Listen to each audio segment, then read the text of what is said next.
E hoje falando sobre dízimo, um assunto muito importante, muito polêmico, e você tem a liberdade para tirar as suas dúvidas. Vamos então começar com a definição de dízimo. Dízimo significa entregar a Deus 10% de tudo que chega às nossas mãos, seja dinheiro, colheita ou presentes. O dízimo é o reconhecimento de que tudo que temos pertence a Deus e que somos gratos pela provisão. Dízimo é uma consagração que fazemos ao Senhor como demonstração de nossa aliança a Ele. Ou seja, é a representação da santificação da parte pelo todo. Então o dízimo é uma ordenança muito importante na palavra de Deus e que todo cristão deve praticar. Nada do que nós fazemos nós somos obrigados, mas nós fazemos por bom entendimento e por saber que existem leis espirituais importantes, que elas são relevantes e que é, por exemplo, como o dízimo, fundamental para que você tenha uma vida de prosperidade, para que você tenha saúde financeira.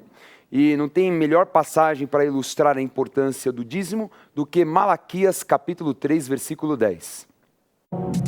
Vamos lá, Malaquias capítulo 3, versículo 10. Trazei todos os dízimos à casa do tesouro, para que haja mantimento na minha casa. E provai-me nisto, diz o Senhor dos Exércitos, se eu não vos abrir as janelas do céu e não derramar sobre vós bênção sem medida. Nós vemos aqui o profeta Malaquias falando aquilo que Deus ministrou sobre o dízimo. E é interessante que o vocábulo está no imperativo. Então é uma ordenança. Então ele fala, trazei o dízimo. Então não é uma coisa que Deus nem trata assim, ó, por favor, olha, tenha misericórdia da igreja. Não. Ele fala de uma forma imperativa, direta, como uma ordenança. Trazei o dízimo à casa do Senhor.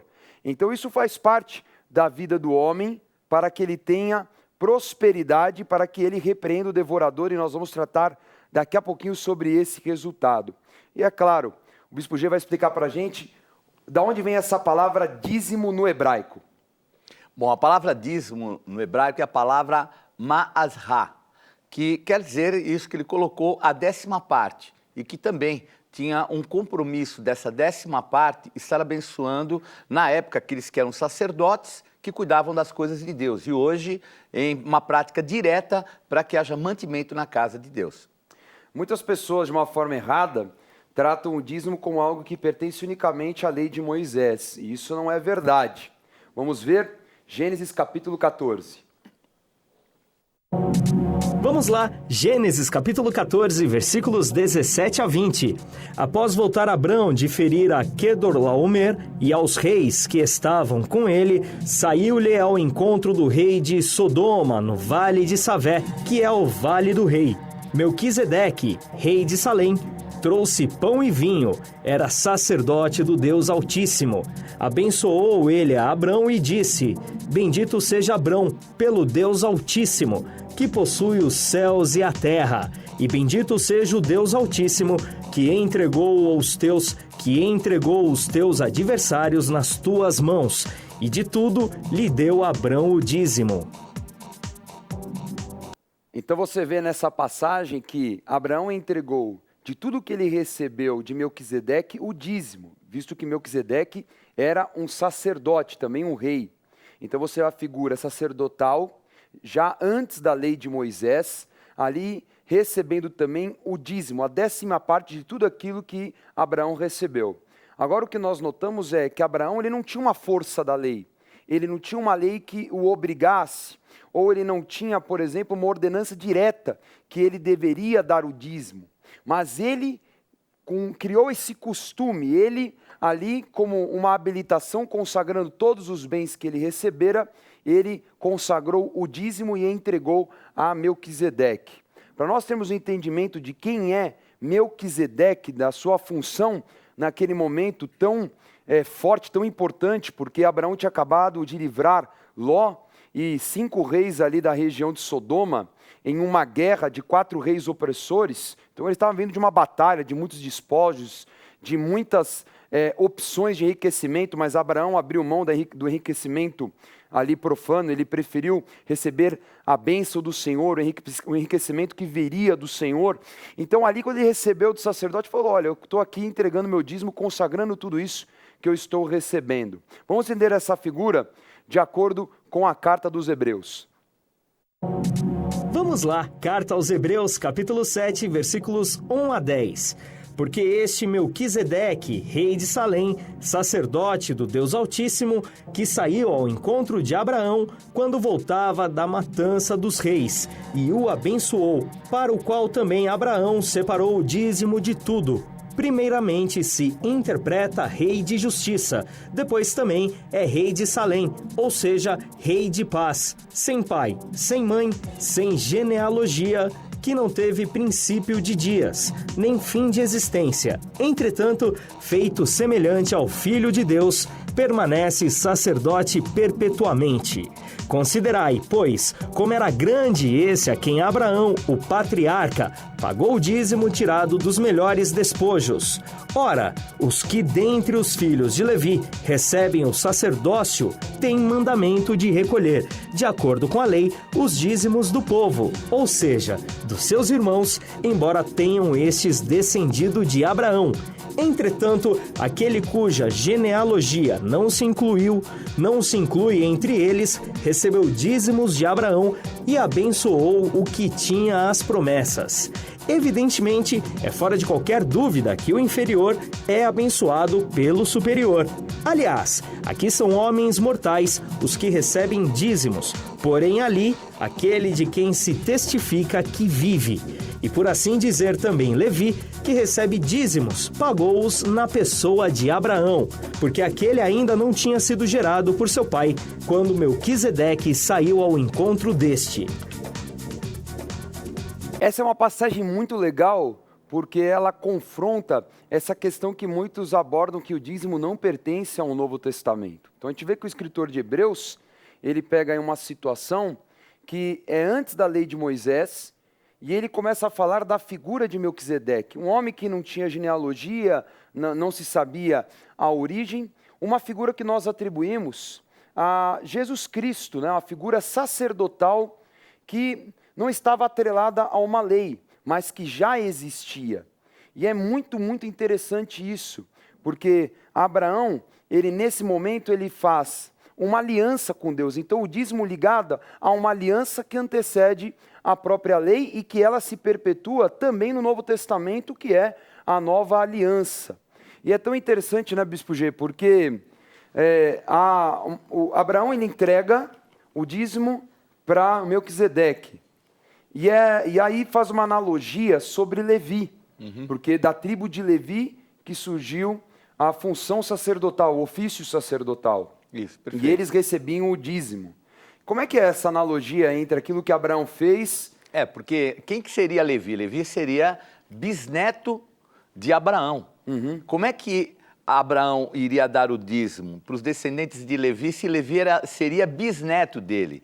Então, algumas pessoas que são contra o dízimo, elas falam, não, o dízimo era da lei, mas a lei ela vigorou a partir de Moisés e os descendentes de Levi que receberiam. Então, Hebreus vem colocar essa marca para identificar de forma muito assim objetiva que antes disso Abraão já dava, aliás, aqui Hebreus, que é no Novo Testamento, fala, pagou o dízimo.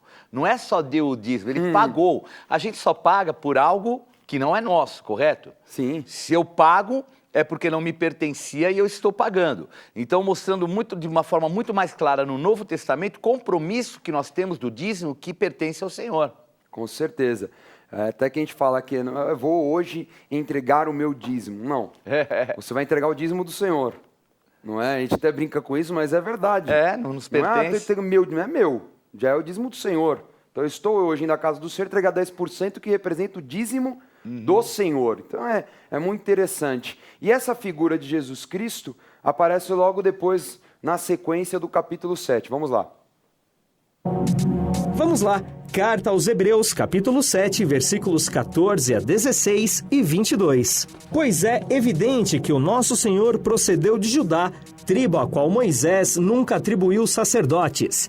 E isto é ainda muito mais evidente quando a semelhança de Melquisedeque se levanta outro sacerdote, constituído não conforme a lei de mandamento carnal, mas segundo o poder de vida indissolúvel. Por isso mesmo, Jesus se tem tornado fiador de superior aliança.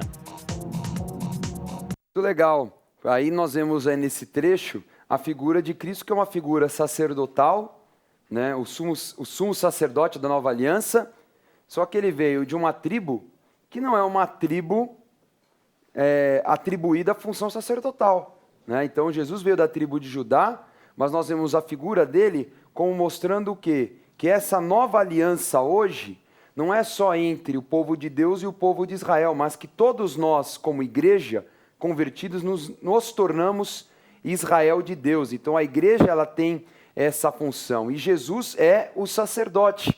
E através da linha sacerdotal de Jesus, nós temos a eleição dos apóstolos, dos bispos, dos pastores, de todos os sacerdotes da igreja. Então que fique claro aí que o dízimo, ele deve ser entregue aonde? O dízimo deve ser entregue à igreja e o dízimo é administrado pelos sacerdotes. É claro que através do valor que entra a igreja é paga a luz, é paga a água, é pago, por exemplo, o trabalho de mídia e tudo que é pago. Então quem faz essa administração são os próprios sacerdotes segundo essa nova aliança que vem através de Jesus Cristo. E é uma pergunta corrente, já falasse para mim, bispo, eu posso dar o meu dízimo ajudando os pobres?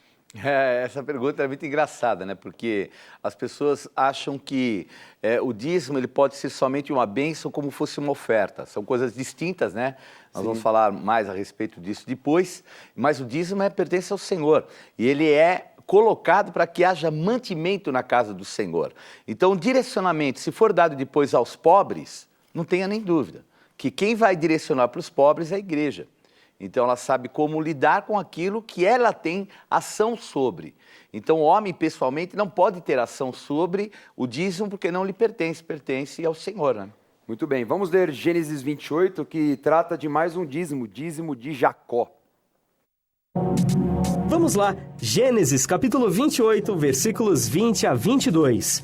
Fez também Jacó um voto, dizendo: se Deus for comigo e me guardar nessa jornada que empreendo, e me der pão para comer e roupa que me vista, de maneira que eu volte em paz para a casa de meu pai, então o Senhor será o meu Deus, e a pedra que erigi por coluna será a casa de Deus, e de tudo quanto me concederes, certamente eu te darei o dízimo.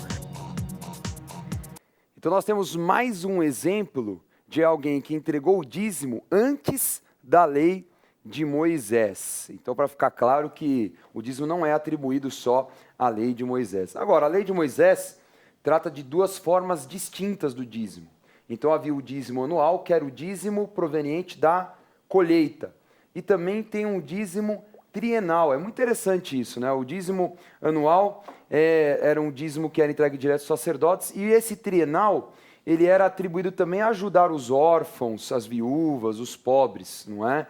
Então tem uma outra função, além do dízimo, que era o dízimo anual que se dava aos sacerdotes. Isso, mas da mesma forma, quem lidava com isso eram os descendentes de Levi. Então, de qualquer maneira, sendo esse de um período ou de outro período, o dízimo, era dado na mão dos descendentes de Levi, eles que dariam essa orientação, né? Então, é importante. Eles que manipulariam esses valores. De forma alguma, a pessoa poderia manipular. Quem manipulava era a tribo sacerdotal. É interessante, porque é a mesma coisa que acontece na igreja, né? Quem faz esse trabalho em direcionar os valores recebidos são os sacerdotes. Vamos ler Mateus capítulo 23, que é mais um trecho interessante do Novo Testamento falando sobre o dízimo. Vamos lá, Mateus capítulo 23, versículo 23. Ai de vós, escribas e fariseus, hipócritas, porque dais o dízimo da hortelã, do endro e do cominho, e tendes negligenciado os preceitos mais importantes da lei, a justiça, a misericórdia e a fé. Devieis, porém, fazer estas coisas sem omitir aquelas. Muito, muito legal essa passagem, porque você vê que Jesus ele não anula o dízimo, ele reafirma o dízimo, mas ele questiona o sentimento que é empregado pelos fariseus. Então ele fala bem claro, fazer estas coisas sem omitir aquelas. Então, de forma alguma, Jesus ele fala, não existe dízimo, pelo contrário, você deu dízimo, só que você dê com o sentimento ajustado, não é? O sentimento de Abraão, né, claro. que a gente tem notícia que deu o primeiro dízimo, era o sentimento de Abraão, não era numa lei, uma obrigação, eu tenho que fazer, mas o sentimento de gratidão, né? É um sentimento diferente. E o vocábulo no grego aparece aí, né, de dízimo. O vocábulo, inclusive, é a palavra apodekatoo, que quer dizer dar um dízimo de algo, cobrar, quer dizer, é alguma coisa ligada à cobrança, não é só ligado a dar, é algo que realmente não nos pertence, por isso que dá até a liberdade de uma cobrança, porque é algo que pertence ao Senhor. Então, o próprio Jesus, ele, além de reafirmar o dízimo, ele coloca no sentimento correto, porque os fariseus tinham perdido o sentimento correto, que era o quê? Não só dar um dízimo, mas ter um sentimento bom e adequado em relação ao próximo, em relação a Deus, o sentimento, né? Amar a Deus sobre todas as coisas e teu próximo como a ti mesmo. Perfeito. E para nós entendermos a importância de separar o dízimo primeiro, vamos ver o que a carta aos Romanos fala a respeito. Vamos lá, Carta aos Romanos, capítulo 11, versículo 16. E se forem santas as primícias da massa, igualmente o será a sua totalidade. Se for santa a raiz, também os ramos o serão. Então o dízimo também é tratado como um tipo de primícias, não é? Então se é primícia, ela deve ser separado antes de consumir o todo. Então a primeira coisa que você deve fazer como cristão é: recebi meu salário, recebi um lucro de alguma venda. O que eu faço? Eu separo o dízimo, eu entrego primeiro à casa do Senhor e depois eu emprego todo o restante nas minhas contas e tudo aquilo que eu vou consumir. Então é muito importante essa prática, porque não permita que Satanás roube um momento tão sagrado como o dízimo. Às vezes você fala assim, entrego depois, aí o depois não vem, porque se enrola numa dívida, porque cria situação. Não. Aliás, eu sempre falo, não confie muito na tua memória. O melhor é, já recebeu o teu salário, já separe o dízimo, no primeiro culto que você for, já entrega na casa do Senhor e acabou. Porque ali você tem todo o valor que sobrou, que seria, assim, no máximo 90%, você sabe que já está consagrado, abençoado e que Deus vai fazer sobejar, porque também tem a bênção do dízimo. Então não despreze isso. O entendimento que você tem que dar 10% de tudo o que você recebe. Vamos às questões básicas, Bispo G. Pessoas perguntam, eu entrego o meu dízimo do salário bruto ou do líquido, né? Líquido seria já descontados, por exemplo, INSS, né? Muitas vezes o imposto retido na fonte e assim por diante. Bom, aí, olha, cabe aquilo que é o sentimento da pessoa em relação aos impostos. Os impostos são obrigações nossas. Se são obrigações nossas, nós teríamos que tirar do bruto, porque você vai separar também o dízimo. Então, isso em termos do salário em si. Agora, por exemplo, se a pessoa ela tem uma empresa, aí que fica um pouco diferente as coisas, porque o que é o dízimo? O dízimo é 10% do que me vem às mãos. E eu separo porque pertence ao Senhor. Sim. No caso de uma empresa, a empresa ela tem um faturamento. Então, o faturamento, se eu tiro o dízimo do faturamento, eu não estou sendo correto comigo mesmo, porque o faturamento tem ali colocado uma série de gastos, ali está o salário, vamos dizer assim, que eu vou ter que pagar para os meus funcionários. Então, o correto de quem tem uma empresa, aquilo que vier na sua mão, como prolabore, como salário, que vier na tua mão, você separa o dízimo. Aquilo que vem do lucro. Ah, mas bispo, por exemplo, eu peguei e tive um lucro na minha empresa e eu reinvesti na empresa. Tira o dízimo.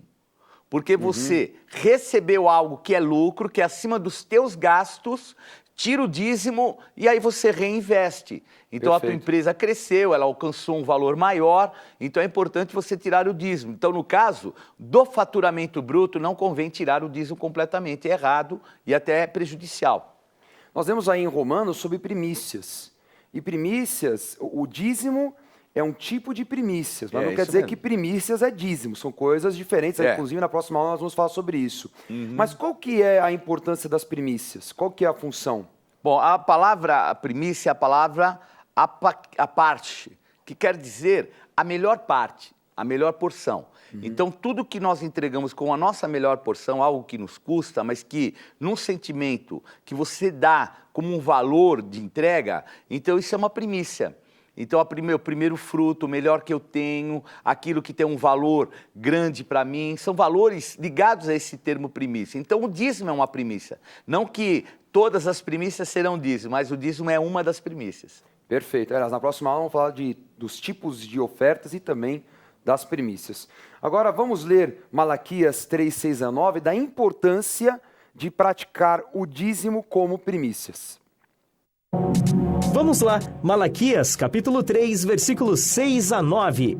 Porque eu, o Senhor, não mudo. Por isso vós, ó filhos de Jacó, não sois consumidos. Desde os dias de vossos pais, vos desviastes dos meus estatutos e não os guardastes. Tornai-vos para mim, e eu me tornarei para vós outros, diz o Senhor dos Exércitos. Mas vós dizeis, em que havemos de tornar? Roubará o homem a Deus? Todavia, vós me roubais e dizeis, em que te roubamos? Nos dízimos e nas ofertas. Com maldição sois amaldiçoados, porque a mim me roubais, vós a nação toda. Nós vemos aí uma dura que Deus está dando através do profeta Malaquias, a todo o reino de Israel, né? Porque eles deixaram a prática do dízimo e aí começou a se manifestar o roubo, a destruição, né? Até a figura da destruição, nós vamos ver daqui a pouquinho, é o gafanhoto. Então, algo que vem destruir a colheita, aquilo que é a provisão, até a subsistência. Então, entenda algo claro mediante a palavra. Dízimo é do Senhor. Então, se é do Senhor, você vai entregar na casa do Senhor, você não vai manipulá-lo e você não vai deixar de praticá-lo. É um termo tão forte, né, Bispo G? Fala assim, vocês estão me roubando. Mas o interessante aqui tem um detalhe que ele fala assim, desde os dias de vossos pais. Então, não está falando, porque muitos falam que é só para ler, você está falando da nação de Israel, como é que é? Então a nação de Israel é aquela que vive embaixo do regime da lei. Não, vossos pais, que aqui é comentado, é desde Abraão. Então, pais, quando a Bíblia fala pais, é Isaac, é Abraão, é Jacó. Então, já está no texto subtendido que não é só ligado àquilo que é a lei, mas antes da lei, como Abraão, que deu ali do que ele tinha de melhor ao dízimo que ele tinha e consagrou, do que ele tirou melhor da guerra, a sua primícia, e já estava dando o quê? Liberalmente, coração aberto, não por um regime de lei. Vamos ver o resultado, então, daquele que entrega o dízimo? Vamos ler Malaquias 3 novamente. Vamos lá, Malaquias capítulo 3, versículos 10 a 12, 18. Trazei todos os dízimos à casa do tesouro, para que haja mantimento na minha casa, e provai-me nisto, diz o Senhor dos Exércitos. Se eu não vos abrir as janelas do céu e não derramar sobre vós bênçãos sem medida, por vossa causa repreenderei o devorador, para que não vos consuma o fruto da terra. A vossa vide no campo não será estéril, diz o Senhor dos Exércitos. Todas as nações vos chamarão felizes, porque vós sereis uma terra deleitosa, diz o Senhor dos Exércitos. Então vereis outra vez a diferença entre o justo e o perverso, entre o que serve a Deus e o que não serve.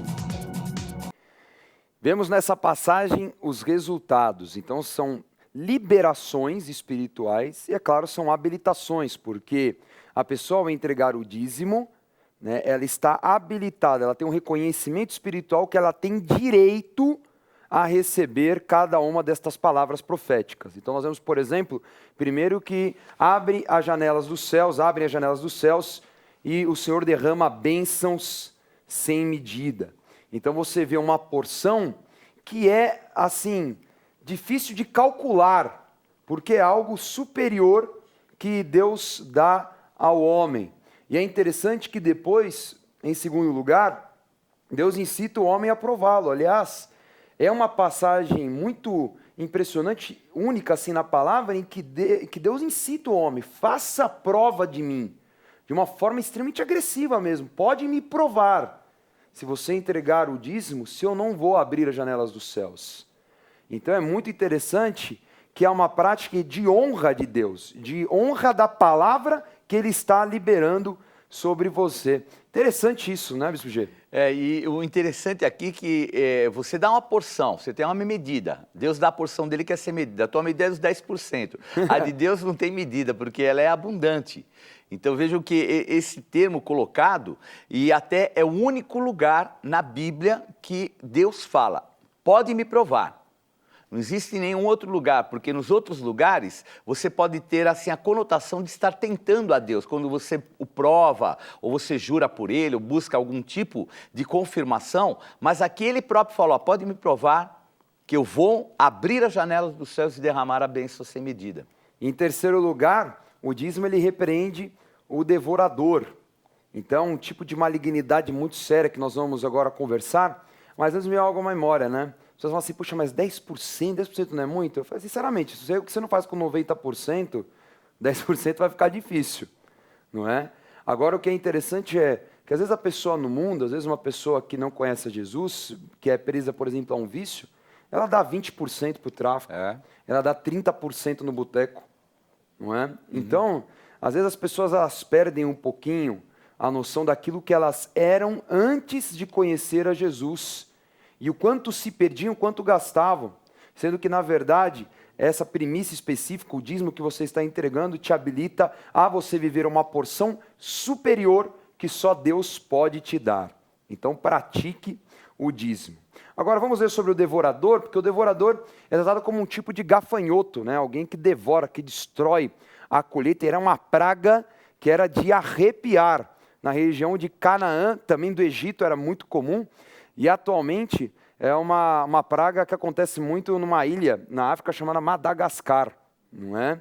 Então vamos ler aí Joel, capítulo 1, que fala um pouquinho dos tipos de gafanhotos.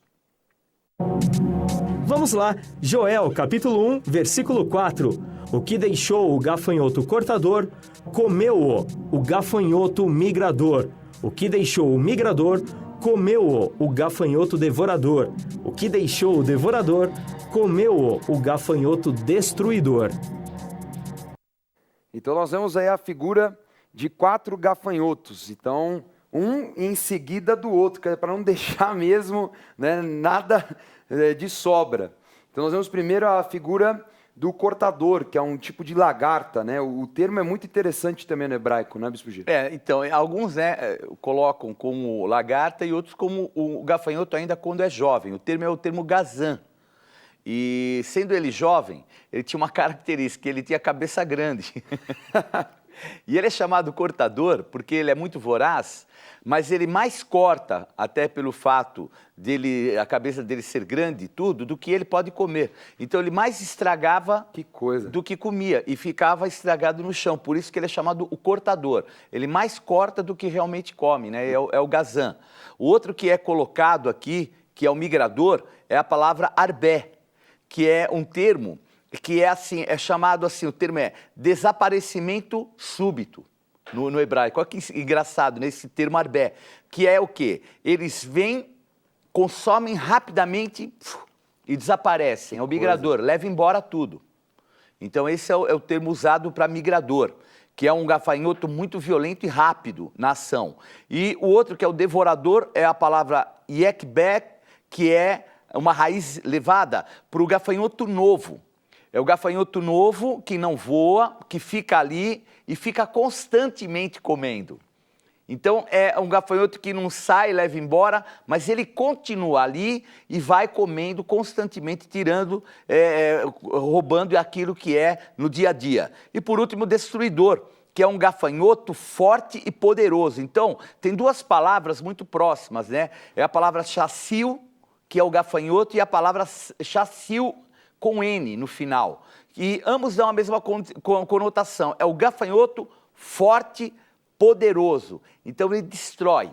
Ele não só come a fruta, ele não só come a flor, ele chega a arrancar até a madeira, o caule, tudo, ele acaba. Então por isso é chamado destruidor. Não dá nem a condição de nascer uma outra folha, ele já vai, né, matando no caule ali. Caule, ele até arrebenta. a casca, ele arranca tudo. Ele deixa a árvore só branca. Ele deixa só a parte estrutural de dentro, ele acaba com toda a condição de poder nascer de novo. Vamos ver umas imagens agora para a gente ter uma noção do que é um gafanhoto, que as pessoas às vezes não entendem, né, o termo nuvem de gafanhotos, mas hoje você vai entender. Né? Vamos ver aí. É muito interessante até quando fala, por exemplo, lá em Juízes 6, que os midianitas eram como gafanhotos, né? Olha só a imagem, impressionante. Olha isso. Aí é em Madagascar, que é uma ilha, e olha como é uma nuvem, é assustador. E é uma praga terrível, terrível, porque eles vêm voando, passando e comendo e devastando tudo, olha lá. Imagine só, meu. Você vê um negócio desse chegando, sai correndo. E o tamanho deles, né? Porque alguns deles chegam até ter 15 a 17 centímetros. Meu Deus. Então tem um processo, inclusive, muito interessante, né? Porque alguns, eles nascem e ele é inoculado. Esse que a gente fala do devorador, ele é colocado o ovo, quando vem assim uma revoada, coloca o ovo, ainda deixa ali mesmo. Depois ele fica lá parado, quando começa a chuva é que ele vai gerar. É que ele assim como que desperta. É um relógio biológico que desperta, então ele já nasce, ainda pequeno, ele já começa a devorar os brotos. Então vejam como é terrível, né? Que é o termo usado para devorador. Que coisa, então, olha o poder que o dízimo tem no mundo espiritual. Esse comparativo é um comparativo muito forte, porque nesse raciocínio o bispo G dá a entender o quê? Que além de ser um devorador que já é liberado naquele momento, ele também deixa sequelas futuras, não é? É impressionante. E é engraçado que o relógio biológico desse, que é colocado, ele é colocado a uns 3 centímetros de profundidade os ovos, né? Então ele já destruiu, foi embora e deixou os ovos. Então se naquele ano não chover, ele continua lá. Ele só vai eclodir quando vier a chuva. E quando vier a chuva, o que vai acontecer? É certeza que ele vai querer comprometer a plantação. Meu Deus do céu, tá amarrado todo devorador em nome de Jesus. E mais uma curiosidade, né? Porque Malaquias fala que ele vai repreender o devorador. Lá em Joel, ele falou dos 4, não é isso? Sim. E aí quando o Senhor fala de restituição, ele fala restituir-vos-ei, o que veio do destruidor, do cortador e do migrador. Então, eram 4.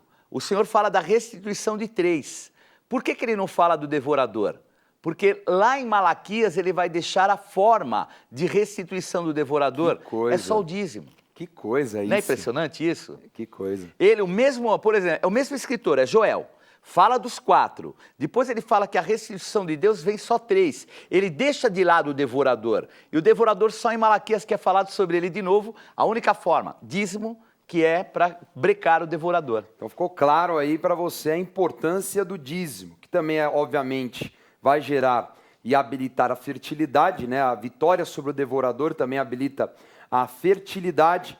E, por fim, o dízimo nos diferencia, porque ele fala a diferença daquele que serve e que não serve ao Senhor. Às vezes, na ignorância, a pessoa acha que prosperidade é ganhar muito dinheiro, né? E ter muita riqueza. Não necessariamente, né? Tem gente que ganha muito e gasta muito também.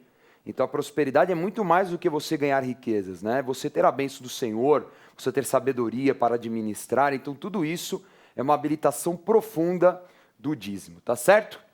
Vamos lá então revisar a aula de hoje sobre dízimo. Hoje aprendemos que o dízimo é a entrega de 10% de tudo que chega às nossas mãos, consagrando todos os nossos bens. Dízimo é uma ordenança para todo cristão e não é algo que pertence apenas à lei de Moisés. Dízimo é primícia, ou seja, deve ser separado ao Senhor imediatamente e entregue na igreja. Os resultados do dízimo são: bênção sem medidas, provando a palavra do Senhor, repreende o devorador, habilita a fertilidade e nos diferencia com prosperidade.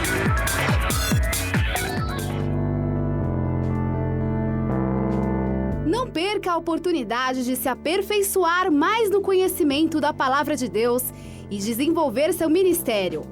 Participe dos cursos do Centro de Estudos Apostólico. Para mais informações, acesse ceaapostólico.com.br ou entre em contato pelo telefone 11 3203 0641.